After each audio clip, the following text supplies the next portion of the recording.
ketika kita di lapangan Pak, gunakan selalu APD Pak. Jadi pada saat nanti misalnya ya jauh-jauh lah, jangan ada kecelakaan kerja kayak gitu. Kalaupun ada kecelakaan kerja, otomatis kan itu meminimalisir kerugian yang kita dapatkan. Contoh, harusnya kepala kita bocor Pak, karena ketimpa pelepah. Pakai helm kita. Nah, ternyata kan nggak separah itu gitu. Mungkin helmnya yang pecah kah, atau cuman tergores kah pipi kita karena kena pelepahnya gitu. Nggak sampai bocor Pak. Tapi kalau kita nggak pakai helm Pak, ketimpa pelepah kita, ya nggak tahu kita apa yang terjadi Pak. Kayak gitu. Ini untuk diri kita sendiri Pak. Lebih peduli lah sama diri sendiri. Kayak gitu. Nggak mesti diingat-ingatkan lagi sebenarnya.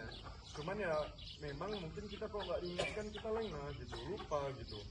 Nah, jadi kita sampaikan terus-menerus Pak.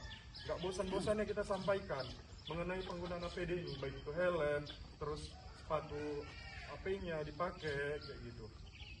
Sama satu lagi yang paling fatal biasanya Pak, Tegra itu kan kadang ada yang nggak pakai sarung mungkin, misalnya pindah di Ancak, nggak disarungi Pak karena cuma dekat gitu. Jangan kayak gitu Pak. Kita nggak tahu Pak, kecelakaan itu bisa terjadi kapan aja gitu. Dekat pun kalau misalnya jalannya licin, kepleset kita, nah, mana lah itu, kan gitu. Itu Pak yang kita hindari kayak gitu. Jangan sampai lah ada kecelakaan yang seperti itu. Itu merugikan diri sendiri loh, bukan merugikan perusahaan Pak. Bapak merugikan diri sendiri. Kalau ada apa-apa yang terjadi sama Bapak, itu yang rugi diri Bapak sendiri, keluarga Bapak-bapak di rumah yang menanggung akibatnya Pak. Akibat dari kelalaian kita ini tadi kayak gitu. Oke, bisa dipahami ya? Nah, terus yang selanjutnya itu mengenai rasa kepemilikan Pak. Owner mindset itu harus kita tingkatkan Pak. Ketika kita bekerja di sini, kita harus merasa memiliki Pak. Contoh tadi yang masalah berondolan tertinggal, kan sayang Pak kalau kita biarin di lapangan. Itu harusnya bisa diuangkan loh, bisa dijadikan uang loh, bisa dipremikan loh itu berondolan itu tadi kayak gitu. Kayak buah di lapangan jangan sampai ada tinggal di pohon kah atau tinggal di mana. Karena apa? Itu bisa kita jual Pak nanti ke PKS. Itulah nanti yang jadi premi, itulah yang jadi bonus kita nanti ujung-ujungnya kayak gitu. Oke, bisa ya? Tanamkan dari kita itu di pikiran kita, di mindset kita gitu, bahwasannya itu dia memang ada rasa kepemilikan kita dari perusahaan ini gitu. Ini nanti bisa jadi premiku. Sayang kalau misalnya aku tinggal kayak gitu berondolannya, atau ya ada buah lagi belum tembus ini ancaknya, masih ada lagi buah, sayang kali kalau nggak diambil. Nanti kok dilewatkan pusingan berikutnya bisa busuk dia kan gitu kan. Nah, jadi tolonglah ditanamkan rasa itu Pak kayak gitu.